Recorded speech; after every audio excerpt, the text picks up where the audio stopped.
gente precisa ensinar o cliente a colocar a pelve no neutro. O fato é, pelve neutra estimula a musculatura profunda. E o estímulo dessa musculatura profunda, o fortalecimento dessa musculatura profunda, traciona a coluna.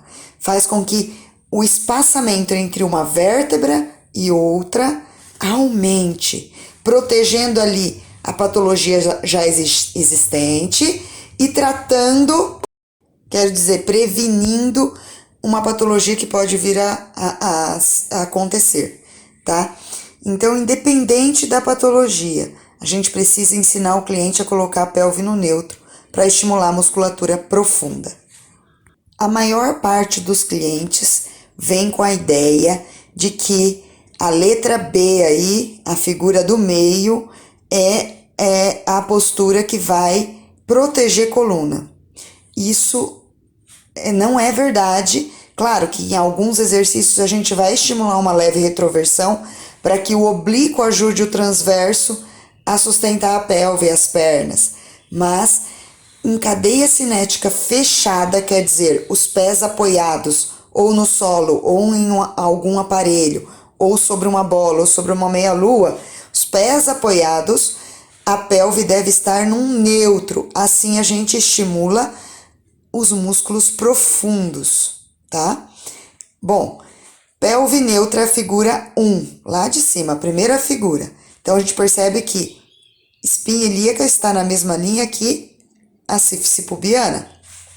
E a coluna lombar, ela está fora do chão. Então, essa ideia de que a coluna tem que estar colada, retificação de coluna lombar, não é o neutro, ok? Isso tem que ficar claro. Já a figura B é uma retroversão pélvica, pubis acima da espinha ilíaca.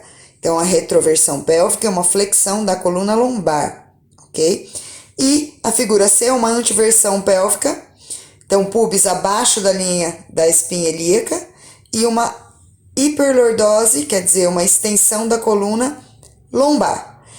Bom, então a gente vai ensinar o cliente a posicionar a pelve no neutro. De que forma? Movendo a pelve. Então ele precisa entender onde está essa estrutura e quais os movimentos que essa estrutura faz. Para isso, a gente precisa posicionar o cliente deitado em decúbito dorsal. É um dos estímulos, né? Um dos exercícios que eu mais uso, ok? E ensinar ele o que é pelve neutra. E aí eu peço para ele erguer a cabeça, olhar o pubis e ver se está na mesma linha que as espinhas ilíacas. E eu ensino ele isso. Eu peço para ele olhar, para ele pôr a mão, para ele sentir. Partindo daí, ele sentindo, ele entendendo o que é um neutro, ele vai se assustar, vai falar assim, mas assim a minha lombar está fora do chão. Mas é assim que é um neutro. E se ele tiver dor por colocar a lombar, por posicionar a pelve no neutro, se ele sentir incômodo, você não pode assim forçar isso. Pede para ele voltar um pouquinho, ficar entre o meio termo do que ele gosta, do que ele está acostumado, que é a retroversão pélvica ou a antiversão pélvica, ficar ali entre esses dois pontos, né? Então a gente não pode ir a ferro e a fogo.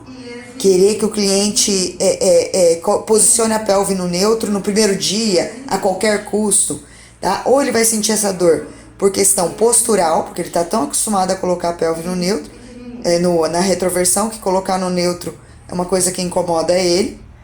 Ele nunca nem usou esses músculos estabilizadores, né? E pode ser também por conta de alguma patologia, aí já entra na questão do nervo. Pode estar pegando algum nervo. Então eu tenho que ser muito sensível, ter muito bom senso e posicionar ele num neutro naquele momento, no primeiro momento, num neutro possível, que dê conforto para ele. E aos poucos eu vou indo para o neutro real, certo? Pouco a pouco, todo dia estimulando um pouquinho a mobilidade pélvica e a estabilidade pélvica.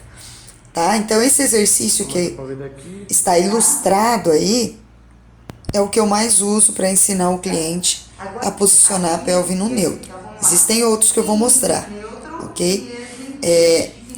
eu posiciono a pelve num neutro, perceba que eu pego nos flexores, eu posso pegar também na lombar, subindo a lombar, ok? Para ensinar. E depois eu peço para ele aproximar a lombar do solo. Eu peço para ele distanciar a lombar do solo, distanciando o púbis do umbigo, e depois aproximar a lombar do solo, aproximando o púbis do umbigo, ok? Essa é a primeira comanda, ensinar ele a mover essa região, ensinar ele a estabilizar num neutro. Depois, eu vou falar para ele o seguinte: se eu perceber que ele está antivertendo muito a pelve, tirando muito a lombar do solo, abaixando muito o púbis e depois subindo demais e usando muito o glúteo para colar a lombar no solo, eu só falo para ele assim: faz um movimento mais curto, com menos amplitude, um movimento menor, só isso. E aí, ao fazer um movimento menor, ele vai acionar menos o glúteo, ele vai desestabilizar menos as outras estruturas, tipo caixa, cervical, escápula, quando ele fizer o movimento. Naturalmente, ele vai achando o ponto ideal de uma leve retroversão e um neutro. Uma leve retroversão e um neutro. O ponto ideal é esse. Então, é uma leve retroversão. Eu não vou apoiar, afundar a lombar contra o solo. Eu só vou aproximar a lombar do solo. Então, eu quero só a ação do oblíquo periférico, o oblíquo periférico, levemente. Eu não quero uma grande ação. Essa grande ação vai chamar para ajudar o reto abdominal e o glúteo. E a gente não quer isso, porque esses músculos são periféricos. A gente quer acionar os internos. Então, vai para o neutro, ativando multífido e transverso, pubis na mesma linha das espinhas ilíacas, a lombar descola mais do solo e vem para uma leve retroversão pelo oblíquo. Pelo oblíquo, não é pelo glúteo. É um grande desafio, mas se todo dia eu trabalhar esse exercício, no máximo 10 repetições no início da aula, todos os dias, o cliente vai achar o ponto médio, e aprender a acionar os músculos profundos e aprender a entender a pelve, a posicionar a pelve, pouco a pouco. Eu só tenho que ter frequência, todo dia repetir esse exercício no aquecimento. Então esse exercício ele vai liberar a fáscia da lombar, liberar a fáscia dos músculos que envolvem quadril, pelve, tá? Fáscia profunda, fáscia periférica, principalmente a profunda. E isso trata a patologia, ok? Aciona os músculos profundos. Além de liberar a fáscia, ativa a profundidade.